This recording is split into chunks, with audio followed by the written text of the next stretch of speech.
La semana pasada, por segunda vez en la historia de nuestro estado, fue anulada la elección a gobernador.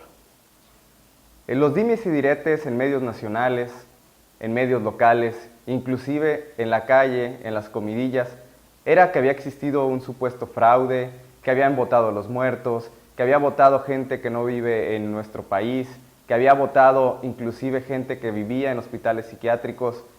Y bueno, todo esto terminó por venirse abajo. ¿Por qué digo esto? Bueno, porque precisamente los magistrados, en su defensa del proyecto presentado por el magistrado ponente y también los que estaban en contra del mismo, manifestaron que esta elección había sido una de las más limpias de la historia. Una elección que vivió todos sus procesos a cabalidad y que los votos que fueron llevados a las urnas fueron votos en su totalidad limpios. Si la elección fue limpia, si no hubo corruptelas, si los muertos no votaron, si no votaron los locos, ni la gente que vivía en otro país, entonces, ¿por qué anularon la elección? Bueno, se anuló por una causal de la Constitución del Estado Soberano de Colima. ¿Cuál era el argumento? El argumento rezaba en un artículo constitucional que es el número 59, en el cual dice: el gobernador no puede,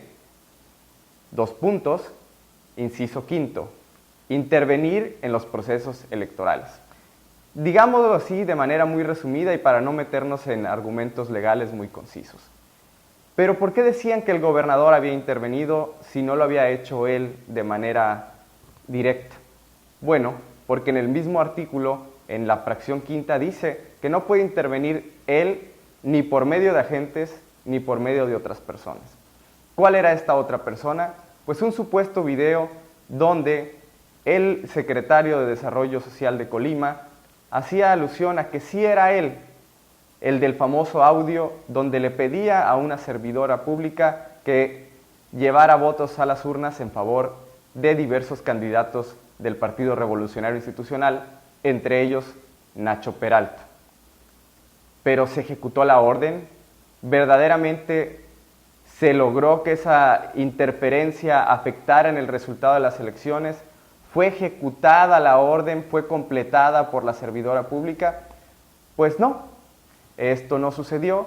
Esa servidora pública fue de las que lamentablemente perdieron su trabajo después de esta grabación, en ese famoso y trágico momento de la historia del servicio público colimense, donde despidieron a más de 1000 personas en esta administración. Entonces, la orden no se ejecutó. La señorita ya no trabajaba para el gobierno del estado cuando fue el día de la elección. Pero, ¿cómo podemos probar que el gobernador verdaderamente incidió en el secretario de Desarrollo Social para que interviniera en favor de cierto candidato? Bueno, tampoco se pudo probar, ni siquiera los magistrados pudieron probarlo, porque no hay un audio, no hay ninguna declaración y ninguno de los dos personajes que están en este suceso han declarado que sí fue el mandatario el que ordenó que se interviniera en la elección.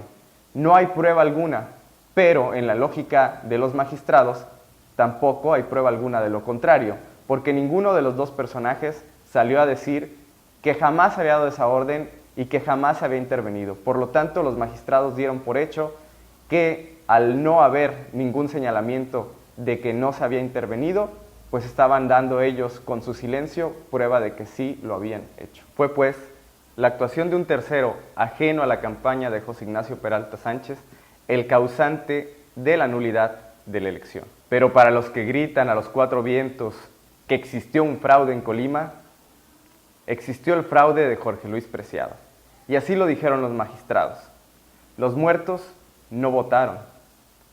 Tampoco votaron las personas que residían en el extranjero. Se falsificaron testimonios ante notario público para falsear pruebas y así mentirle a los magistrados y al tribunal. También se alteraron actas, se alteraron documentación electoral y es un delito que debe de ser perseguido por la FEPADE. Así, los mismos magistrados pidieron que se hiciera. Es lamentable que un político como Jorge Luis Preciado haya tratado de mentirle a la ciudadanía. Lo que es muy preocupante es que haya tratado de mentirle a un tribunal. Yo soy Manuel Agustín Trujillo Gutiérrez y estas fueron Palabras al Viento.